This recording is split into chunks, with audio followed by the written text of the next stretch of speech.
صلی علی محمد السلام علیک یا رسول اللہ۔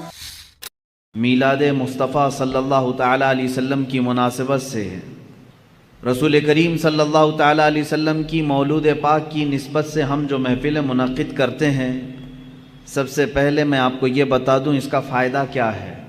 آج میں سب سے پہلے اس بات کو آپ کے سامنے بتا دوں کہ آج کے عنوان کے مطابق میں نے آیت کریمہ بھی تلاوت کی ہے۔ اللہ عز و جل نے اپنے بندوں کی ہدایت کے لیے 1,24,000 یا کم و بیش انبیاء کرام علیہ السلام کو دنیا میں بھیجا۔ یہ سب کا عقیدہ ہے، نبی آئے، رسول آئے، لیکن ان 1,24,000 کم و بیش انبیاء کرام میں سب سے افضل و اعلیٰ رسول محمد صلی اللہ تعالیٰ علیہ وسلم۔ مجھے آج اسی بات پر گفتگو کرنی ہے کہ جن کے متعلق شعر کہنے والے نعت گو حضرات نے زندگی بھر مدح سرائی کی، قلم ٹوٹ گئے مگر تعریف کا حق ادا نہ ہو سکا۔ اخیر میں یہاں تک کہا لوگوں نے لا یمکن ثناء کما کان حقہ بعد از خدا بزرگ توئی قصہ مختصر۔ فارسی میں یوں کہا کہ آپ کی کما حقہ، جیسے آپ کی شان ہے ویسے تعریف تو کوئی کر ہی نہیں سکتا۔ حاصل کلام گفتگو کا یہ ہے خدا کے بعد اگر کوئی مرتبہ ہے تو اے پیارے حبیب وہ آپ کا مرتبہ ہے۔ اسی کی ترجمانی اعلیٰ حضرت فاضل بریلوی رضی اللہ تعالیٰ عنہ نے فرمائی۔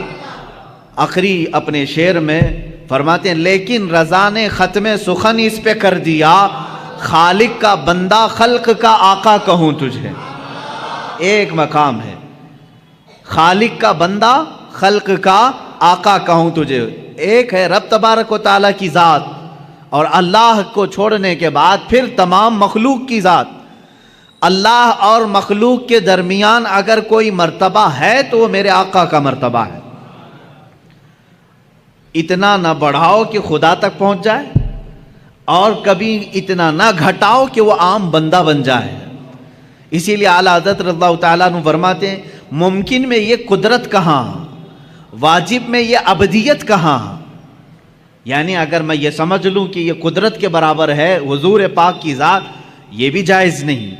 میں حضور صلی اللہ تعالیٰ علیہ وسلم کو خدا نہیں کہہ سکتا، میرا عقیدہ نہیں ہے۔ ہم تثلیث کی طرح قائل نہیں ہیں جیسے عیسیٰ علیہ السلام کو خدا کا بیٹا کہہ گئے۔ مسلمان اپنے رسول سے بے انتہا محبت کرتا ہے لیکن خدا کا درجہ نہیں دیتا۔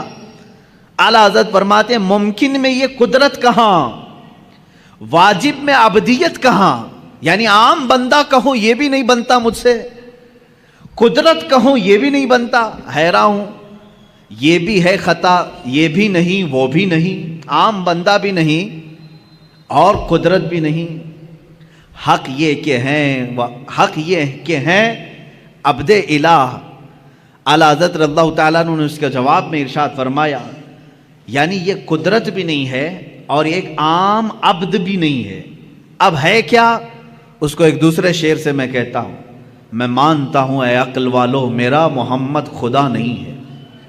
میں مانتا ہوں اے عقل والو میرا محمد خدا نہیں ہے، مگر دلوں میں یہ نقش کر لو کہ وہ خدا سے جدا نہیں ہے۔ یہ ہے مقام مصطفیٰ صلی اللہ تعالیٰ علیہ وسلم۔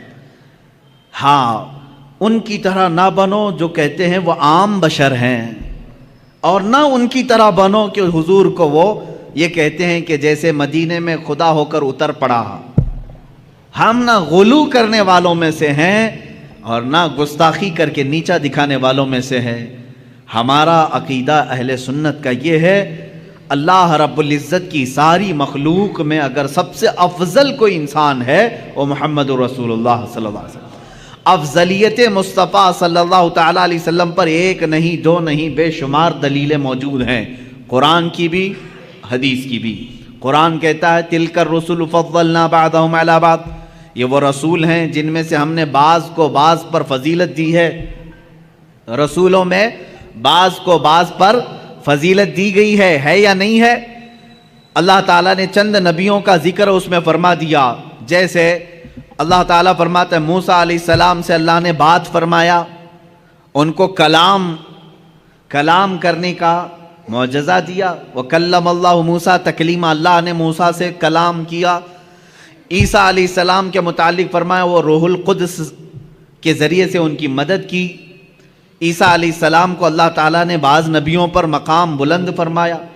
ابراہیم علیہ السلام کے متعلق قرآن کہتا ہے وَاتَّخَذَ اللَّهُ إِبْرَاهِيمَ خَلِيلًا، اللہ نے ابراہیم کو خلیل بنایا. خلیل کس کو کہتے ہیں؟ دوست کو. خلیل کس کو کہتے ہیں؟ دوست کو کہتے ہیں. اسی طرح بعض انبیاء کرام علیہ السلام کے متعلق قرآن میں آیا ہے. اور ہم جب انبیاء کے نام لیتے ہیں تو دیکھیں میں آپ کو گناتا ہوں. سیدنا آدم صفی اللہ کہتے ہیں، اللہ کے وہ صفی ہیں. سیدنا نوح نجی اللہ کہتے ہیں، اللہ کے وہ نجی ہیں. حضرت ابراہیم علیہ السلام کے نام کے ساتھ سیدنا ابراہیم خلیل اللہ، سیدنا اسماعیل ذبیح اللہ، سیدنا موسیٰ کلیم اللہ، سیدنا داؤد خلیفۃ اللہ، سیدنا عیسیٰ روح اللہ. اللہ کے یہ کچھ نہ کچھ ہیں. کوئی اللہ کا صفی ہے، کوئی اللہ کا نجی ہے، کوئی اللہ کا خلیل ہے، کوئی اللہ کا ذبیح ہے، کوئی اللہ کا صدیق ہے، کوئی اللہ کا خلیل ہے، کوئی اللہ کا روح ہے. لیکن جب میرے آقا صلی اللہ تعالیٰ علیہ وسلم کے لیے اللہ نے فرمایا تو کیا فرمایا؟ محمد صلی اللہ تعالیٰ علیہ وسلم حبیب اللہ. یہ کیا ہے؟ اللہ کے حبیب. ایک ورڈ ایسا ہے حبیب کا جو کسی دوسرے نبی کے لیے نہیں آیا. حبیب کسے کہتے ہیں؟ خلیل دوست ہو گیا، صفی چنا ہوا، نجی شرافت میں ہے، اور دیگر انبیاء کی جو صفات ہیں وہ اپنی جگہ پر ہے.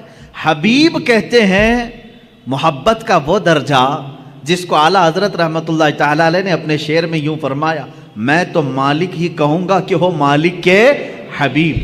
میں تو مالک ہی کہوں گا آپ کو یا رسول اللہ، میں تو آپ کو مالک ہی کہوں گا کہ ہو آپ مالک کے حبیب. کیونکہ جو حبیب ہوتا ہے اور جو محب ہوتا ہے دونوں کے درمیان کیا معاملہ ہوتا ہے؟ مثال کے طور پر میں اگر کسی سے محبت کر رہا ہوں تو محبت کا تقاضا یہ ہے کہ یہ میرا موبائل ہے، یہ میرا ہے. لیکن جب میرا حبیب سامنے ہوگا تب میں یہ نہیں کہوں گا یہ میرا ہے. یہاں میرا تیرا نہیں ہوتا. جو میرا ہے وہ اس کا ہے، جو اس کا ہے وہ میرا ہے. حبیب میں یہ نسبت ہوتی ہے، خلیل میں نہیں، صدیق میں نہیں. حبیب میں یہ نسبت ہوتی ہے جو میرا ہے وہ میرے حبیب کا ہے، اور جو حبیب کا ہے وہ میرا ہے. اب اعلیٰ حضرت کا شعر پڑھو تو سمجھ میں بھی آئے اور مزہ بھی آئے. فرماتے ہیں میں تو مالک ہی کہوں گا یا رسول اللہ کہ ہو آپ مالک کے حبیب، یعنی محبوب و محب میں نہیں میرا تیرا. محبوب و محب میں نہیں میرا تیرا، اس میں میرا تیرا نہیں ہوتا.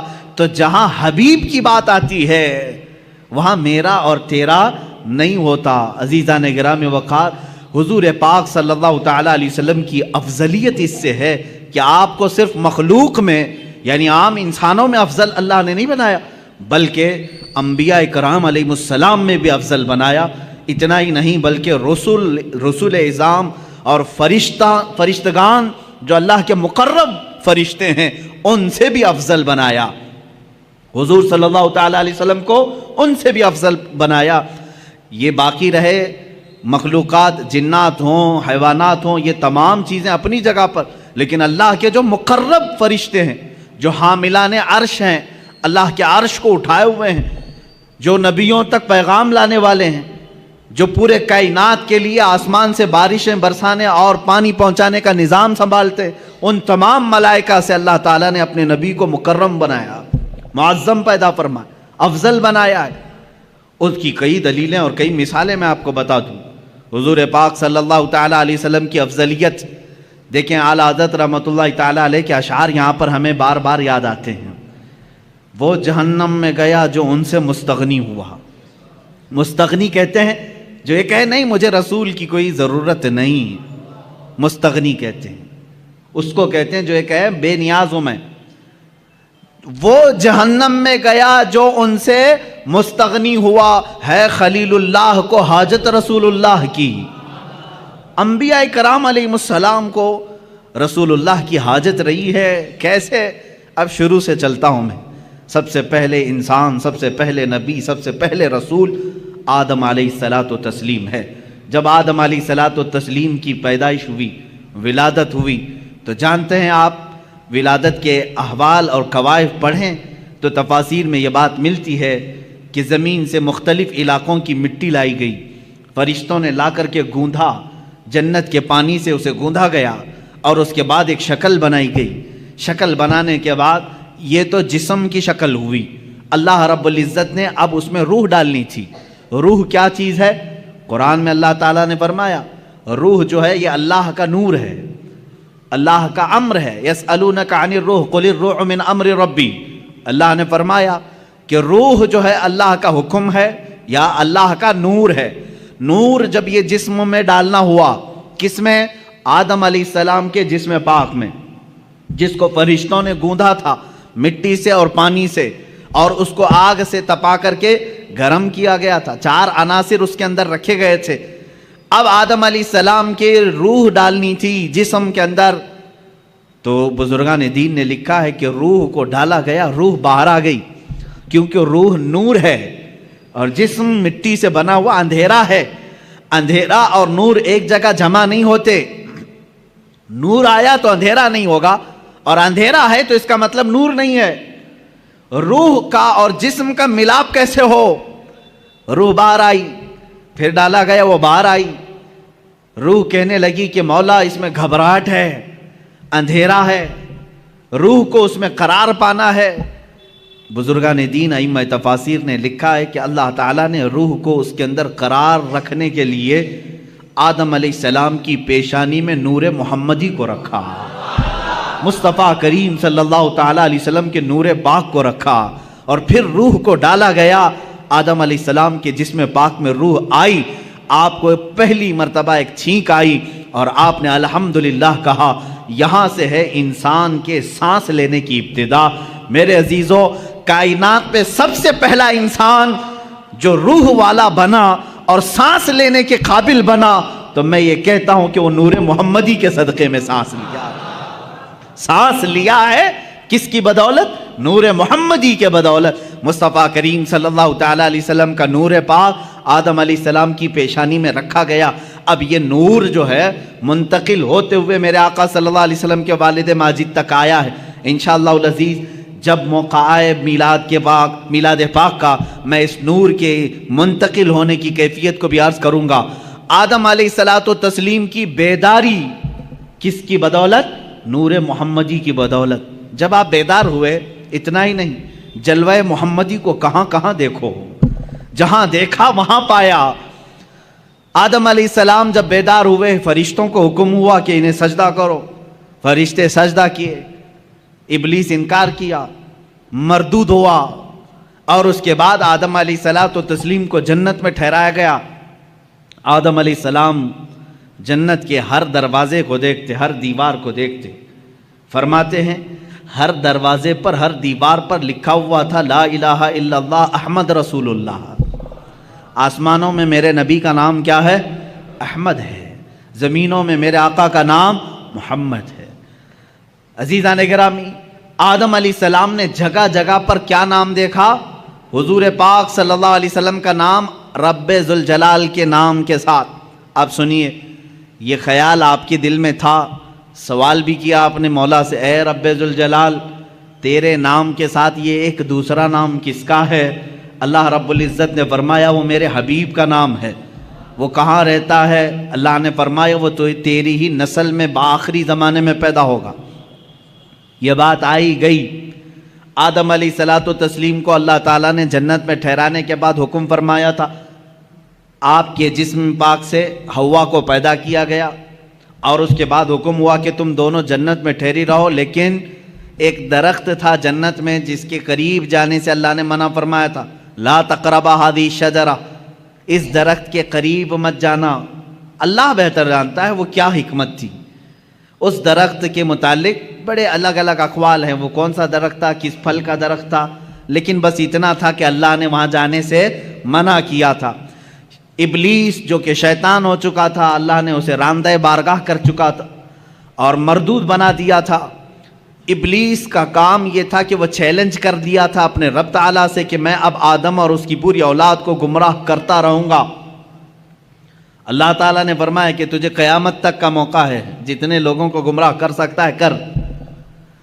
ابلیس وہیں سے ابتدا کرتا ہے، آدم علیہ السلام سے ہی وسوسے ڈالنا شروع کیا۔ فوسوس لہما الشیطان، قرآن میں ہے ان دونوں کو وسوسہ ڈالا شیطان نے۔ کس کو؟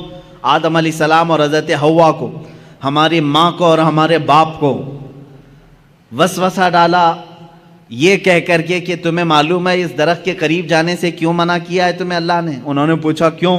کہا اگر تم یہ درخت کا پھل کھا لوگے الا ان تکونا ملکین او تکونا من الخالدین، اس نے کہا کہ اگر تم یہ پھل کھا لوگے تو یا تو بڑے معزز فرشتے بن جاؤ گے یا تو ہمیشہ جنت میں ہی رہو گے، اور جو نہیں کھاتا وہ جنت سے نکل جائے گا۔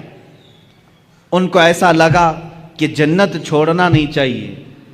تو ہو سکتا ہے انبیاء کرام علیہ السلام کی بات ہے، میں بڑے ادب سے یہاں کہوں گا، آدم علیہ السلام اور حضرت بی بی حوا کے درمیان بات چیت ہوئی، آخر کار وہ پھل کھا لیے، قریب بھی گئے، پھل کھا بھی لیے، اور اللہ رب العزت کا عتاب ہوا۔ اللہ نے فرمایا اب اترو، تم زمین پر جاؤ۔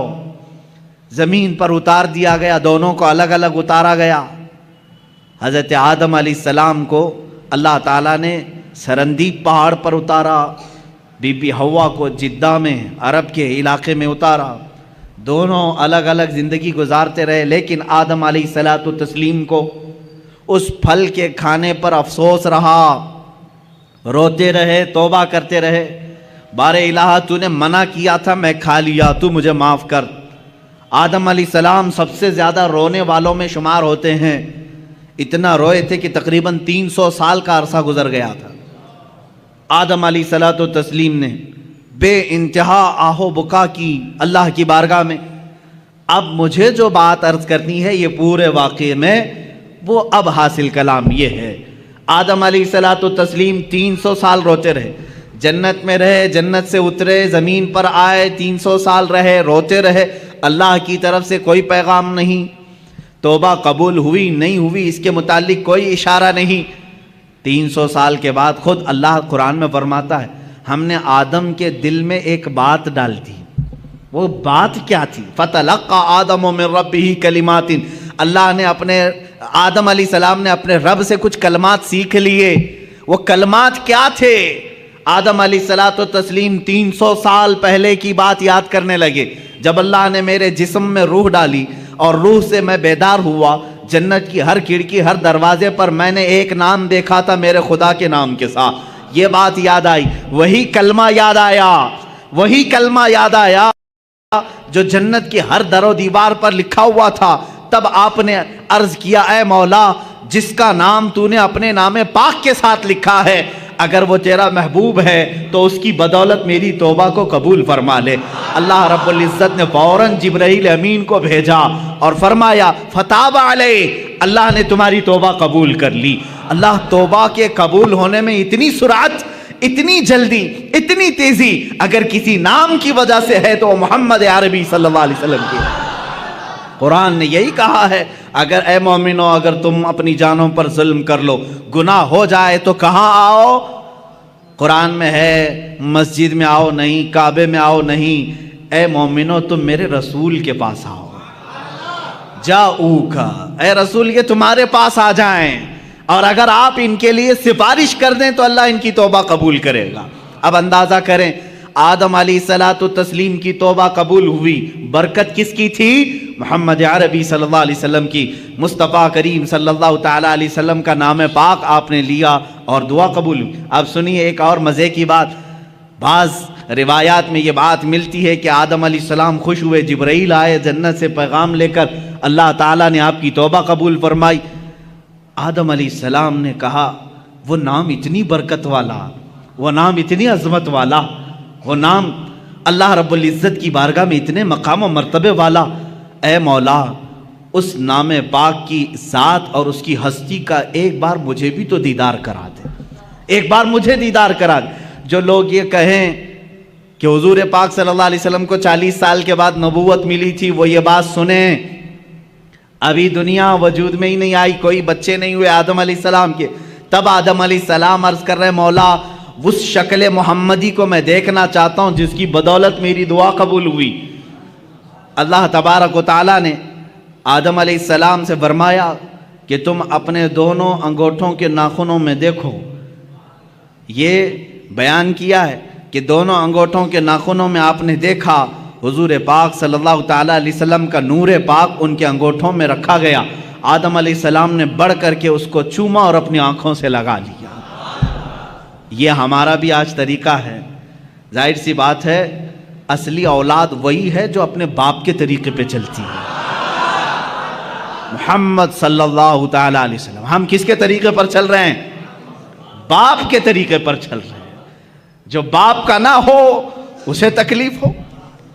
ہم آدم علیہ السلام کی آل میں ہیں، اولاد میں ہیں، ہم اپنے باپ کے طریقے پر چل رہے ہیں۔ عزیزان گرامی وقار، مجھے یہاں پر افضلیت مصطفیٰ عرض کرنی ہے، میرے آقا صلی اللہ تعالیٰ علیہ وسلم کی بات میں کمپیر اور موازنہ کر کے نہیں دکھا سکتا، کیونکہ حضور صلی اللہ علیہ وسلم نے فرمایا اس طرح نہ کرو کہ ایک نبی کو گراؤ دوسرے نبی کو بڑھاؤ۔ سارے انبیاء کرام علیہ السلام نبوت اور رسالت میں برابر ہیں، لیکن کچھ خصوصیتیں اللہ نے ان کو عطا کی ہیں۔ اس کا مطلب یہ نہیں کہ ہم کسی بھی دوسرے نبی کی توہین کریں گے، ہرگز نہیں۔ ہر نبی کا اپنا مقام ہے، ہر نبی کا اپنا ایک مقام و مرتبہ ہے، لیکن میرے مصطفیٰ صلی اللہ علیہ وسلم کی شان پاک الگ ہے۔ اعلیٰ حضرت فاضل بریلوی رحمۃ اللہ تعالیٰ علیہ نے فرمایا ہے خدا کی رضا چاہتے ہیں دو عالم۔ ساری دنیا کس کی رضا چاہتی ہے؟ آپ کیا کہتے ہو، کیا چاہتے ہو؟ اللہ ہم سے راضی ہو جائے۔ کون نہیں کہتا؟ انبیاء کہہ رہے ہیں اللہ راضی ہو جائے، اولیاء کہہ رہے ہیں اللہ راضی ہو جائے، جنات کہہ رہے ہیں اللہ راضی ہو جائے، فرشتے کہہ رہے ہیں اللہ راضی ہو جائے، حتیٰ کہ نباتات، حیوانات سارے یہ کہتے ہیں اللہ راضی ہو جائے۔ خدا کی رضا چاہتے ہیں دو عالم، خدا چاہتا ہے رضائے محمد۔ یہ ہے میرے آقا کا مقام، خدا چاہتا ہے رضائے محمد۔ اب دیکھیں حضور پاک صلی اللہ تعالیٰ علیہ وسلم کی افضلیت پاک، حضرت بی بی رابعہ بصریہ رضی اللہ تعالیٰ عنہ سے پوچھا گیا قرآن میں کوئی ایسی آیت جو پوری امت کے لیے بہت حوصلے والی ہو، کون سی ہے؟ بعض لوگ یہ کہتے ہیں اللہ نے فرمایا لا تقنطوا من رحمت اللہ، تم اللہ کی رحمت سے نا امید مت ہو، فَإِنَّهُ يَغْفِرُ الذُّنُوبَ جَمِيعًا إِنَّ اللَّهَ يَغْفِرُ الذُّنُوبَ جَمِيعًا، اللہ بے شک سارے گناہوں کو معاف کرے گا۔ آیت ہے کہ نہیں حوصلہ دلانے والی؟ اللہ نے فرمایا اے لوگو اللہ کی رحمت سے نا امید مایوس نہ ہو، اللہ سارے گناہوں کو معاف کرے گا۔ بعض لوگ یہی کہتے ہیں یہ آیت ہے حوصلہ دلانے والی، بہت حوصلہ ہے، لیکن حضرت رابعہ بصریہ فرماتی ہے نہیں، میں سمجھتی ہوں ایک دوسری آیت ہے۔ پوچھا گیا وہ کون سی ہے؟ کہا سورہ والضحیٰ میں ہے، اللہ تعالیٰ نے فرمایا وَلَسَوْفَ يُعْطِيكَ رَبُّكَ فَتَرْضَىٰ، اے رسول ان قریب آپ کو آپ کا رب اتنا دے گا کہ آپ راضی ہو جائیں گے۔ کہا اس میں امت کی کیا بھلائی ہے؟ سوال کیا تھا؟ امت کے لیے، تمام انسانوں کے لیے حوصلے والی کوئی آیت ہے، بخشش والی کوئی آیت ہے؟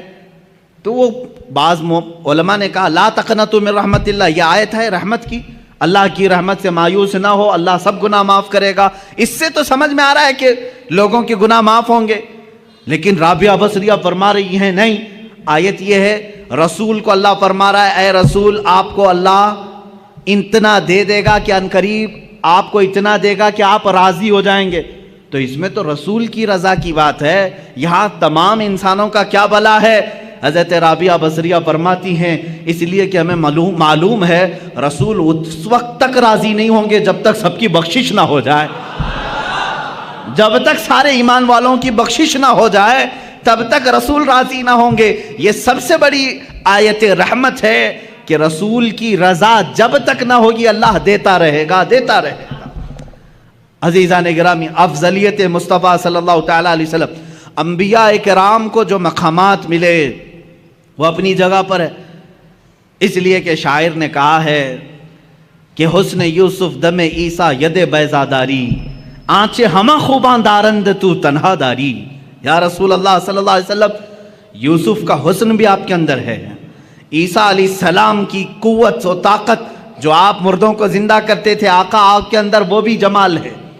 حسن یوسف دم عیسیٰ ید بیضا، عیسیٰ علیہ السلام کی قوت اور موسیٰ علیہ السلام کے معجزوں کا کمال بھی آپ کے اندر ہے۔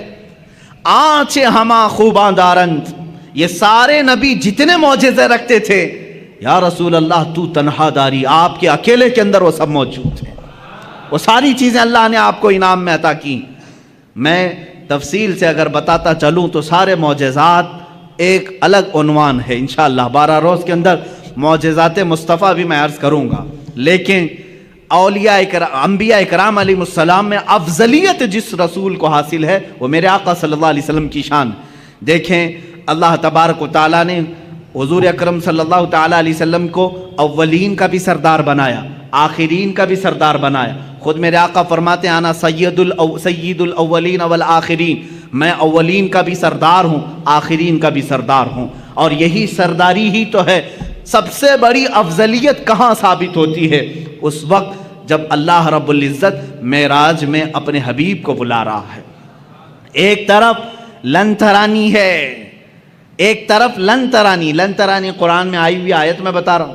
موسیٰ علیہ السلام اللہ رب العزت کی بارگاہ میں بار بار یوں عرض کر رہے تھے، ربی ارینی، اے اللہ تو مجھے اپنا جلوہ دکھا دے، اے اللہ تو مجھے اپنا دیدار کرا دے۔ اللہ فرماتا ہے لن ترانی، اے موسیٰ تو ہرگز مجھے نہیں دیکھ سکے گا۔ لن عربی میں تاکید کے لیے آتا ہے، نفی تاکید، کہ تم ہرگز نہیں دیکھ سکو گے۔ کس کو کہا جا رہا ہے؟ موسیٰ علیہ السلام۔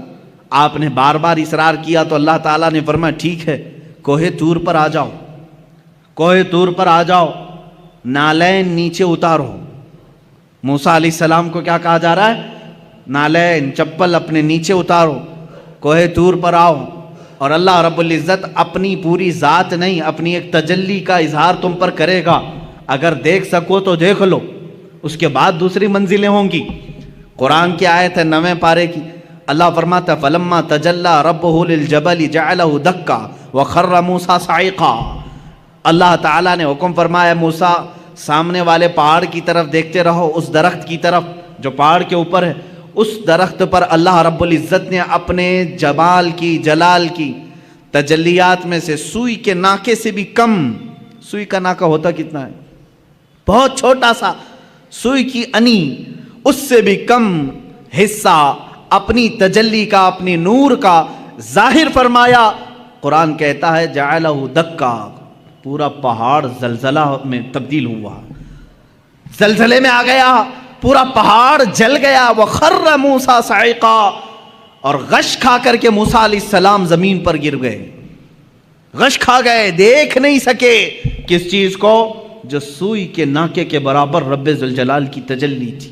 فَلَمَّا أَفَاقَ قَالَ سُبْحَانَكَ تُبْتُ إِلَيْكَ، جب انہیں ہوش، جب وہ بیدار ہوئے، موسیٰ علیہ السلام نے کہا اے اللہ تیری بلندی ہو، تیری پاکی ہو، میں رجوع کرتا ہوں اپنی اس بات سے جو پہلے کہہ رہا تھا کہ اللہ تو مجھے دکھا دے۔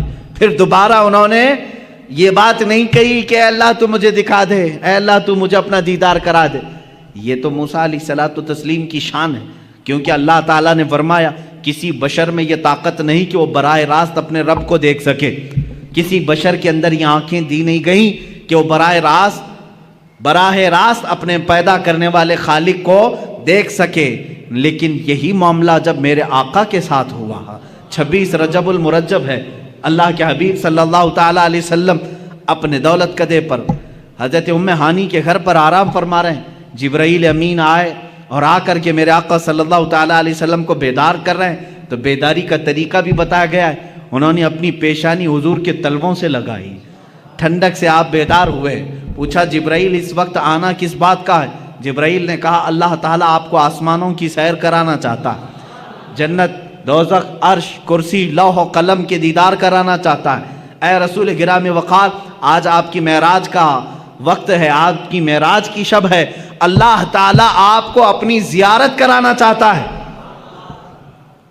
حضرت جبرائیل امین نے جب یہ کہا حضور اکرم صلی اللہ تعالیٰ علیہ وسلم اٹھے، بیدار ہوئے اور وہاں سے مسجد حرم شریف تشریف لے گئے۔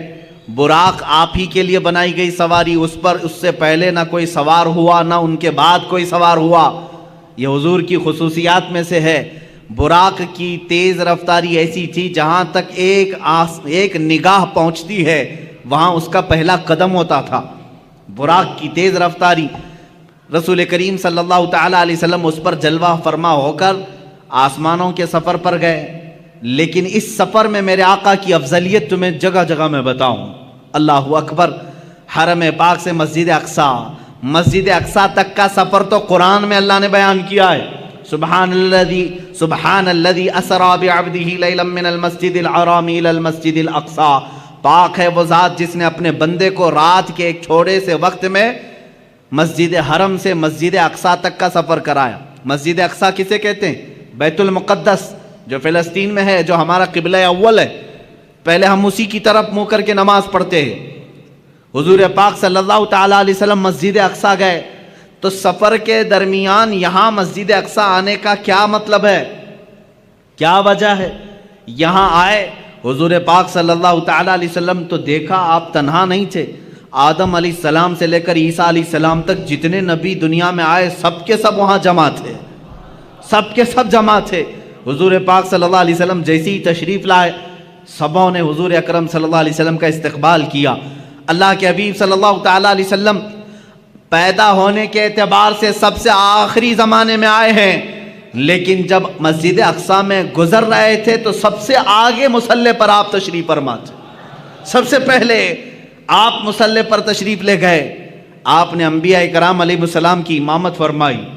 اب یہ ایک الگ نماز ہے، جبکہ نماز تو معراج کے بعد ہم کو ملی، وہ نماز انبیاء کی مخصوص نماز تھی، وہ تو صرف میرے آقا کی امامت دکھانی مقصود تھی۔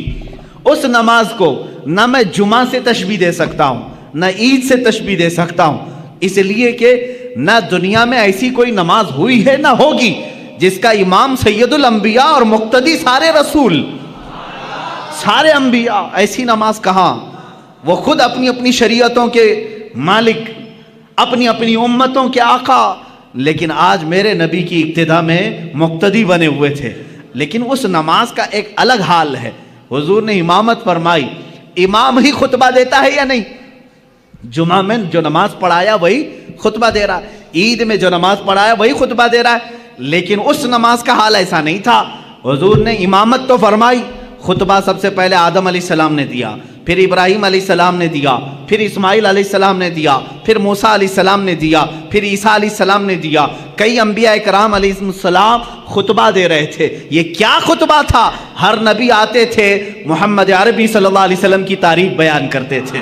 میرے عزیزوں، پھر کہتے ہو مولود کی محفل شرک و بدعت ہے، ان انبیاء کرام کو کیا فتویٰ دو گے جو نبی بازو بیٹھے ہیں اور ان کی تعریف میں وہ مدح سرائی کر رہے ہوں؟ حضور پاک صلی اللہ تعالیٰ علیہ وسلم کی تعریف بیان کرنا، یہی تو مولود کی محفل ہے، یہی تو میلاد کی محفل ہے۔ میلاد کی محفل میں مجھے بتاؤ کیا گانے بجانے ہوتے ہیں، کیا ڈھول باجے ہوتے ہیں؟ یہاں سیرت مصطفیٰ بیان کی جا رہی ہے، یہی تو ہم بیان کر رہے ہیں۔ اللہ کے نبی سب سے اعلیٰ ہیں، سب سے افضل ہیں، سب سے اشرف ہیں، سب سے اکرم ہیں۔ حضور کی تعریف بیان کرنا یہ تو معراج کے سفر میں انبیاء کی بھی سنت ہے۔ مسجد اقصیٰ میں سارے نبیوں نے خطبہ دیا، وہ کتنا وقت لگا ہوگا اللہ ہی بہتر جانے، اللہ ہی بہتر جانے۔ نبیوں کی طاقت و قوت اپنی جگہ پر، اس کو آپ گیس نہیں کر سکو گے۔ اللہ نے نبیوں کو کیا طاقت دی ہے، کون سی قوت ہے؟ یہاں لوگ حضور کی طاقت ناپنے کی کوشش کر رہے ہیں، دوسرے نبیوں کی طاقت ان کا اندازہ نہیں کر سکو گے۔ نماز ادھر پڑھائی، جلسہ ختم ہوا، حضور پاک صلی اللہ علیہ وسلم پھر سفر پر روانہ ہوئے۔ کہاں؟ اب آسمانوں کا سفر تھا، جبکہ فرمایا گیا ہے آسمانوں کا سفر براق پر، اور وہ بھی تیز رفتار براق۔ لیکن حدیث میں یہ ملتا ہے میرے آقا صلی اللہ تعالیٰ علیہ وسلم پہلے آسمان پر جب پہنچے، دروازہ کھٹکھٹایا گیا، آسمان کا دروازہ ہے، یہ اللہ بہتر جانے۔ فرشتوں نے دروازہ کھولا اور جیسی پہلے آسمان پر آپ گئے، میرے آقا فرماتے میں نے آدم علیہ السلام سے ملاقات کی۔ کس سے؟ آدم علیہ السلام سے ملاقات کی۔ آدم علیہ السلام وہاں استقبال کے لیے تھے۔ ہر آسمان پر اللہ کے نبی صلی اللہ علیہ وسلم نے ایک ایک نبی سے ملاقات کی، حضرت یوسف علیہ السلام سے، حضرت عیسیٰ علیہ السلام سے، 7ویں آسمان پر حضرت ابراہیم علیہ السلام تھے۔ یہ ہر آسمان پر ایک ایک نبی سے ملاقات کی، اور ان نبیوں نے وہاں میرے آقا کا استقبال کیا۔ کہیں دہن کے گھوڑے دوڑاؤ تو ادھر کے ادھر ہو جاؤ گے، خیالات اور اپنی عقل کو دوڑاؤ گے تو ادھر کے ادھر ہو جاؤ گے۔ مولانا ابھی تو آپ کہہ رہے تھے رسول سارے نبیوں کی امامت کر رہے تھے، اور ابھی آپ کہہ رہے ہیں کہ وہ آسمانوں پر مل رہے تھے۔ بات تو ہے نا؟ ہاں، تو مجھے تو ظاہر واضح کرنا ہی پڑے گا۔ ہاں یقیناً مسجد اقصیٰ میں امامت میرے آقا کر رہے تھے، نبی اقتداء کر رہے تھے، اور آسمانوں میں بھی انبیاء پہنچے تھے۔ حضور پاک صلی اللہ تعالی، اب یہاں کہیں ایسی تو بات نہیں کہ حضور کی رفتار دھیمی ہے اور دوسرے نبیوں کی رفتار اور تیز ہے، وہ پہلے پہنچے ہوئے ہیں حضور سے۔ یہ خیال آئے گا، کوئی یہ سوال کرے گا دوسرے رسول تو میرے نبی سے پہلے پہنچ گئے تھے آسمانوں پر، حضور تو بعد میں آئے۔ میرے عزیز، یہ سفر کو تمہیں سمجھنا ہوگا۔ یہ سفر عام سفر نہیں ہے، عام سفر نہیں ہے۔ یہ سفر ایسا ہی ہے جیسا کوئی دولہا اپنے گھر سے نکلتا ہے۔ دولہا جب اپنے گھر سے نکلتا ہے، کیونکہ ہم نے شروع سے دیکھا ہے اس سفر کو، دیکھتے ہیں آپ جیسے ہی آپ دولہا بنے، ہمارے ہاں گھوڑوں اور گھوڑیوں کا رواج تو ہے نہیں، یو پی وغیرہ میں آپ جائیں گے تو آج بھی دولہے گھوڑی پر بیٹھتے ہیں سنور کر کے۔ ہاں، آپ وہ گھوڑی پر بیٹھتے ہیں اور آپ یہاں گاڑی پر بیٹھتے ہیں، بات ایک ہی ہے۔ جیسے ہی دولہا سج کر سنور کر تیار ہو کر گھر سے نکلتا ہے، ماں باپ ہوتے ہیں، رشتہ دار ہوتے ہیں، کھڑے رہتے ہیں، بھائی بہن۔ گھر سے جب دولہا رخصت ہو رہا ہوتا ہے، گاڑی میں بٹھانے سے پہلے اس کا صدقہ اتارا جاتا ہے، اور جب دولہا بہت خوبصورت لگتا ہے، ماں کہتی ہے سبحان اللہ، باپ کہتا ہے سبحان اللہ، بھائی کہتے ہیں سبحان اللہ۔ کہنا بھی چاہیے، اللہ اس کو نظر سے محفوظ رکھے۔ دولہے کو دیکھ کر کہتے ہیں سبحان اللہ، بہت اچھا لگ رہا ہے، ماشاء اللہ بہت اچھا لگ رہا ہے، کہتے ہیں نہیں؟ اب میرے عزیز، اس سفر کے شروعات میں دولہا جب تیار ہوتا ہے تو رشتہ دار اس کو سبحان اللہ کہتے ہیں، لیکن جب میرے آقا صلی اللہ تعالیٰ علیہ وسلم اپنے گھر سے اٹھائے گئے اور مسجد حرم میں آپ کا سینہ پاک دھویا گیا اور آپ کو سواری پر بٹھایا گیا، اب یہاں نہ کوئی رشتہ دار ہے۔ میرے آقا صلی اللہ علیہ وسلم تو یتیم تھے، والد بھی نہیں اور والدہ بھی نہیں تھی، اور آپ کے بھائی نہیں تھے، بہنیں نہیں تھیں۔ اب یہاں اس دولہے کو کون کہے؟ سواری پر بیٹھا ہے۔ تب ہم نے قرآن کے 15ویں پارے کو پڑھا، اللہ فرما رہا ہے سبحان الذی اسریٰ بعبدہ۔ یہ پارہ ہی یہاں سے شروع ہوتا ہے، کوئی اور نہیں کہے گا، محبوب تمہارا خدا کہے گا سبحان اللہ۔ پاک ہے وہ ذات جس نے تمہیں سوار کرایا ہے۔ یہ اور شان ہے میرے مصطفیٰ کی۔ ہم گاڑی پر گھوڑے پر بیٹھیں، رشتہ دار سبحان اللہ کہیں، میرا نبی اگر سواری پر بیٹھے تو اللہ سبحان کہے، ان کا خالق خود کہے سبحان الذی۔ یہ سفر جو ہے باراتی اور دولہوں کا ہے۔ کبھی آپ نہیں دیکھتے کہ یہاں پر بھائی بہن سب تو دیکھ رہے تھے گاڑی پر بیٹھنے کے بعد، لیکن جب دولہا حال میں پہنچا ہے تو وہاں دیکھا یہی بھائی یہی بہنیں سب پہلے سے پہنچے ہوئے ہیں۔ کیوں؟ اس لیے کہ دولہے کا استقبال کرنا ہے۔ یہ سفر دولہے کا استقبالی سفر ہے۔ یہی میرے عزیزو، جب میرے آقا معراج کے سفر میں تھے، یہاں امامت تو کی مسجد اقصیٰ میں، خطبے تو سب کے سنے، لیکن جب آسمانوں پر پہنچنا تھا تو حضور کا جو گھوڑا تھا براق ہے، وہ دھیمی رفتار سے چل رہا تھا جیسے دولہے کی سواری چلتی ہے، اور انبیاء پہلے سے پہنچے ہوئے تھے۔ اس لیے نہیں کہ وہ نبی سے زیادہ رفتار رکھتے ہیں، اس لیے پہنچے تھے کہ دولہے کا انہیں استقبال کرنا تھا۔ یہ سفر کی حکمت ہے۔ میرے آقا صلی اللہ تعالیٰ علیہ وسلم کی یہ شان، آپ کی افضلیت ہر نبی نے تسلیم کی۔ قرآن نے خود ان نبیوں سے وعدہ لیا ہے۔ عزیزان گرامی وقار، اسی سفر میں آپ کو یہ بھی بتا دوں، اللہ کے حبیب صلی اللہ تعالیٰ علیہ وسلم آسمانوں کا سفر کیے، جنت آپ کو دکھائی گئی، دوزخ کے نظارے کروائے گئے، اور اس کے بعد ایک مقام ایسا آیا سدرہ کے بعد، جبرائیل امین نے کہا اب جائیں، آپ کا سفر ہے، جہاں سے جبرائیل کا بھی سفر نہیں تھا۔ رسول کریم صلی اللہ علیہ وسلم وہ پہلے شخص ہیں جنہوں نے سدرہ کے آگے کا سفر کیا۔ حضور پاک صلی اللہ تعالیٰ علیہ وسلم جس جگہ گئے اس کو کہتے ہیں لامکاں. لامکاں کا مطلب ہے جس جگہ کا کوئی نام ہی نہیں، تم نام نہیں رکھ سکتے اس کا. جنت کا ایک نام ہے، دوزخ کا ایک نام ہے، عرش کا ایک نام ہے، کرسی ایک نام ہے. حضور نے اس جگہ کا سفر کیا جس کو لامکاں کہتے ہیں، اس کا نام ہی نہیں. اب ہم نام نہیں رکھ سکتے اس جگہ کا. وہ کہاں ہے یہ وہی جانے جو سفر کیا ہو یا جس نے سفر کرایا ہو. اللہ رب العزت نے اپنے قرب کی منزلوں سے آپ کو ہمکنار فرمائے. یہاں تک کہ میرے آقا صلی اللہ تعالیٰ علیہ وسلم معراج کی شب ارشاد فرماتے ہیں میں نے اپنے ماتھے کی آنکھوں سے اپنے رب کی تجلیات کو دیکھا، اللہ رب العزت کی ذات کو دیکھا. کیسے دیکھا؟ دور سے دیکھا. بلکہ قرآن کہتا ہے فَكَانَ قَابَ قَوْسَيْنِ أَوْ أَدْنَىٰ. یہ سورہ نجم کی آیتیں. کان قاب قوسین او ادنا. قوسین کہتے ہیں تیر، معلوم ہے بان اور تیر جو یہاں پر ہوتی ہے. فرمایا قرآن نے دو کمان کے اندر تیر رکھ کر کے مارتے ہیں نا، دو کمانوں سے کم کا فاصلہ تھا، اتنے قریب میرا حبیب آیا. اور کیسے دیکھا؟ موسیٰ علیہ السلام نے کوہ طور پر جو دیکھا وہ بہت چھوٹی سی تجلی تھی. اور کیسے ابھی پورا دیکھ ہی نہیں پائے تھے، پلک جھپک رہے تھے، تبھی غش کھا کر گرے. اور اللہ کے حبیب صلی اللہ علیہ وسلم کیسے دیکھے؟ نبی سے نہیں قرآن سے ہی پوچھیں. سورہ نجم میں اللہ فرماتا ہے ما زاغ البصر وما طغى. ایسا دیکھا حبیب نے کہ نہ کبھی آنکھ جھپکی نہ پلٹی، اپنے رب کو دیکھتے رہے. لقد رأى من آیات ربہ الکبریٰ. اپنے رب کی نشانیوں کو دیکھتے رہے جیسے پوری آنکھیں کھلی رکھ کر کے کوئی دیکھتا ہے. کون یہ؟ کس نے دیکھا؟ یہ موسیٰ سے پوچھے کوئی. کس نے دیکھا؟ یہ موسیٰ سے پوچھے کوئی. آنکھ والوں کی ہمت پہ لاکھوں صلا. اسی لیے میرے اعلیٰ حضرت نے فرمایا ہے اب رسول پاک صلی اللہ تعالیٰ علیہ وسلم نے ذات خداوندی کو اپنے ماتھے کی آنکھوں سے دیکھا تھا. اب یہاں موسیٰ علیہ السلام کے دربار میں میں پھر آتا ہوں. موسیٰ علیہ السلام نے بہت چھوٹی تجلی دیکھی، لیکن کمال اتنی تجلی دیکھنے کے بعد بھی یہ کمال تھا کہ روایات یہ بتاتی ہیں موسیٰ علیہ السلام کی اب آنکھ میں آنکھ ڈال کر کے کوئی دیکھ نہیں سکتا تھا. اتنا جلال تھا، اتنا جلال تھا. اور موسیٰ علیہ السلام فرماتے ہیں رات کے اندھیرے میں 3 میل دور، 3 میل کا مطلب وہ 4.5 کلومیٹر، 4.5 کلومیٹر دور تک اگر کسی پتھر پر کوئی کالی چیونٹی چل رہی ہو، موسیٰ علیہ السلام فرماتے ہیں میں اس کو آرام سے دیکھ سکتا ہوں.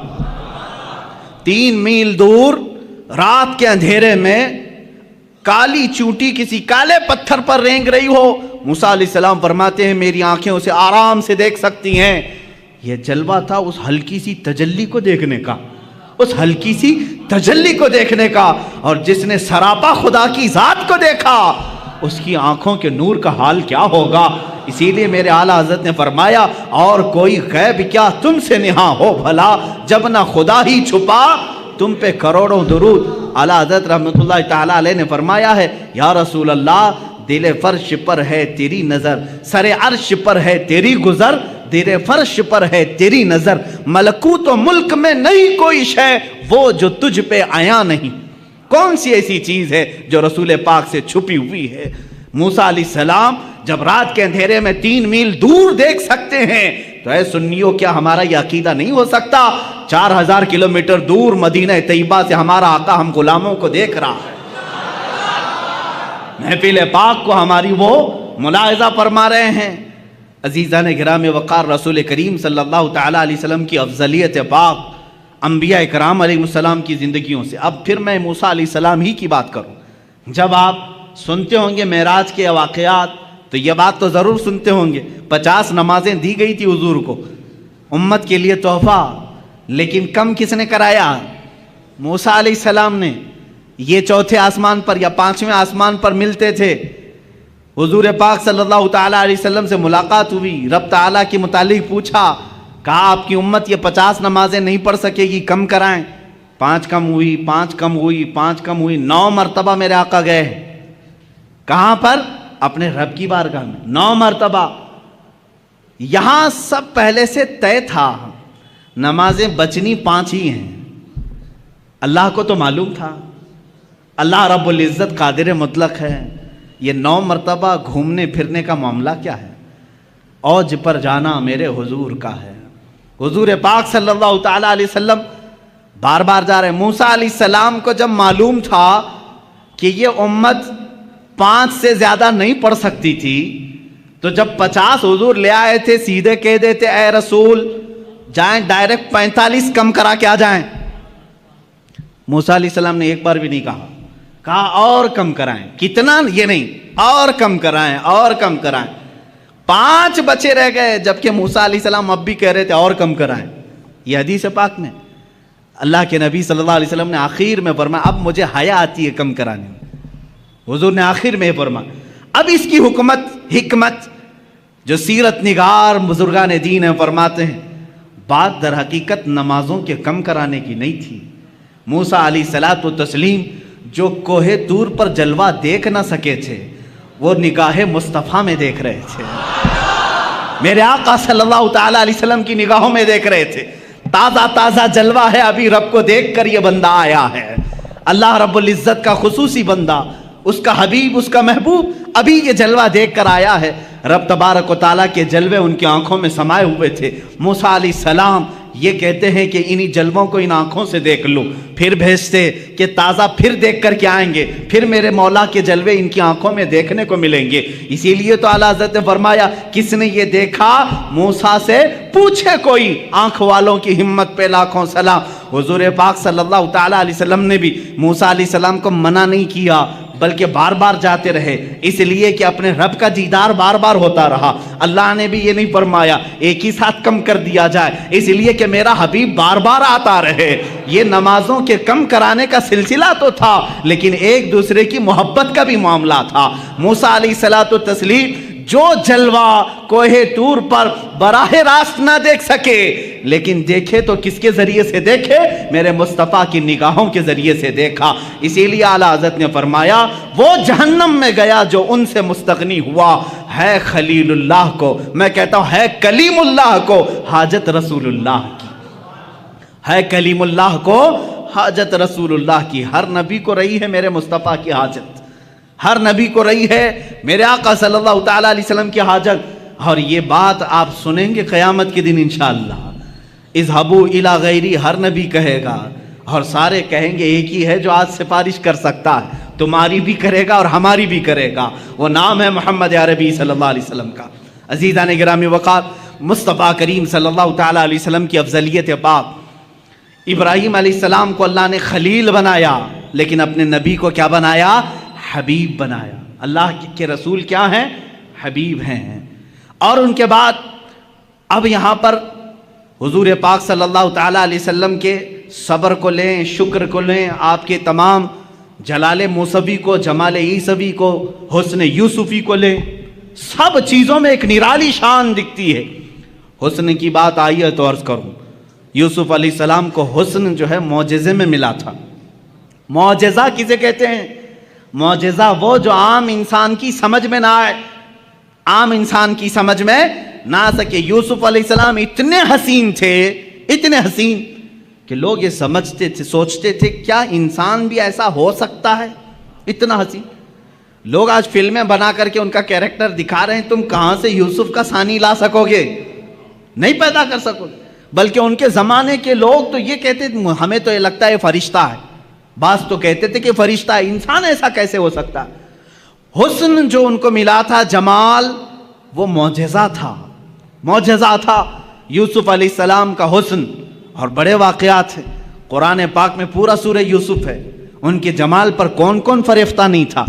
ان کے جمال ہی نے، ان کے حسن ہی نے ان کو کنویں تک پہنچایا، کنویں سے پھر زلیخا کے گھر میں پہنچایا، بازار مصر میں، مصر کے بازار سے زلیخا کے گھر میں، زلیخا کے گھر سے جیل میں، جیل سے پھر وزارت عظمیٰ کی کرسی میں. یہ حسن ان کو اتنی منزلیں طے کراتا رہا کیونکہ حسن و جمال ان کا تھا. لیکن حاسدین بڑھتے گئے. ایک بات یاد رکھنا، کوڑھی سے کوئی حسد نہیں کرتا، کوڑھی سے کوئی حسد نہیں کرتا، حسن والے سے ہی حسد کرتا ہے. اگر تمہارا کوئی حاسد ہے تو شکر کرو اللہ کی بارگاہ میں، کوئی تو نعمت ہے میرے اندر اس لیے حسد کر رہا ہے. کوڑ والے سے کون حسد کرے گا؟ جو کھوڑ پھٹکا ہوتا ہے اس سے حسد نہیں کیا جاتا، حسن والے سے حسد ہوتا ہے.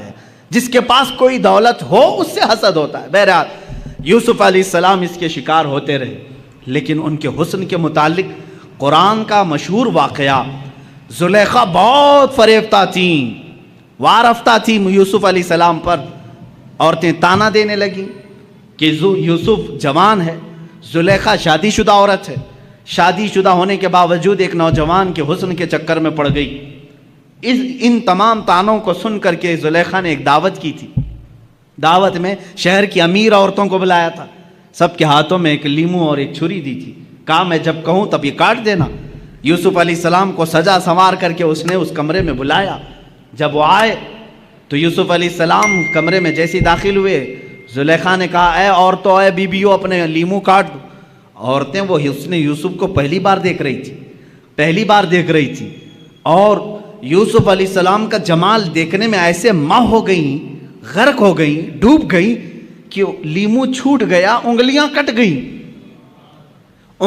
چاروں انگلیاں کٹ گئیں. تیز چاقو دیر ہوگی، سب کٹ گئی. یوسف علیہ السلام جب چلے گئے تب انہیں لگا ارے انگلیاں کٹ گئیں.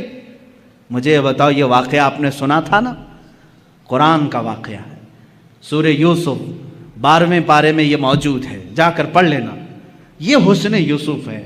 لیکن آؤ حسن مصطفیٰ کے دربار میں. میرے آقا صلی اللہ تعالیٰ علیہ وسلم کا جمال کیا تھا؟ میرے آقا صلی اللہ تعالیٰ علیہ وسلم کے جمال کے متعلق خود میرے آقا فرماتے ہیں ان اخی یوسف اصبح وانا ملیح.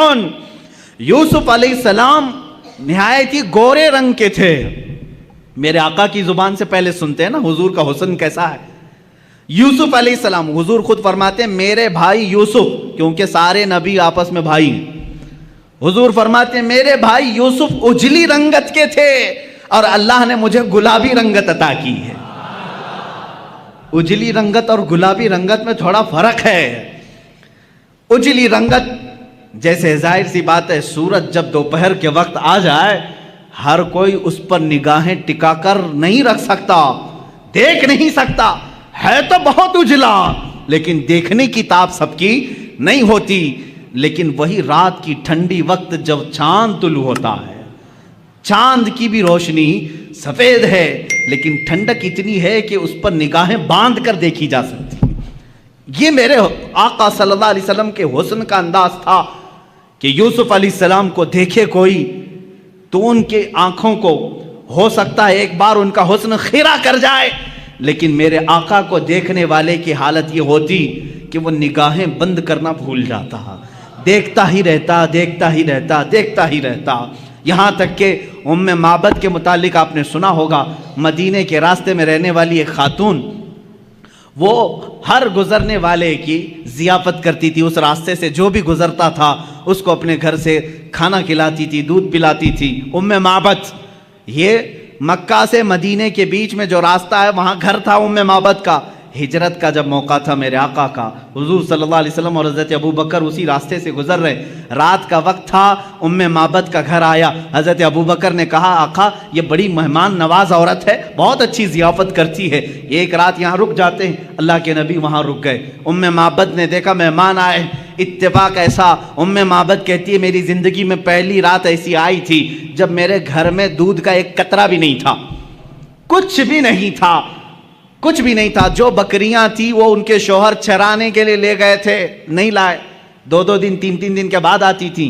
آج ایسا تھا کہ ایک بوڑھی بکری جو ہڈیاں نکالی ہوئی تھی اور پیٹ اندر جا چکا تھا، تھن سوکھ چکے تھے، وہ چوکھٹ کے پاس بندھی ہوئی تھی. ام معبد نے استقبال تو کیا، آ جاؤ قیام کرو، لیکن کھانے کے لیے میرے گھر میں کچھ بھی نہیں ہے. حضور پاک صلی اللہ تعالیٰ علیہ وسلم نے فرمایا اے ام معبد اگر تم اجازت دے دو تو یہ گھر کے باہر بندھی ہوئی بکری سے میں تھوڑا سا دودھ دوہ لوں، دودھ نکال لوں. ام معبد نے کہا اگر یہ دودھ دینے کے لائق ہوتی تو میرے گھر میں کیوں رہتی، دوسری بکریوں کے ساتھ چرنے کے لیے جا چکی ہوتی. حضور پاک صلی اللہ تعالیٰ علیہ وسلم نے فرمایا تم ہمیں اجازت دے دو، بکریوں کا دودھ نکالنا ہمارا کام ہے. اللہ کے حبیب صلی اللہ تعالیٰ علیہ وسلم سے اس نے کہا اگر قطرہ 2 قطرہ مل جائے تو نکال لو، اگر قطرہ 2 قطرے مل جائیں تو دوہ لو. مصطفیٰ کریم صلی اللہ تعالیٰ علیہ وسلم اس بکری کی پشت پر اپنا بایاں ہاتھ رکھا،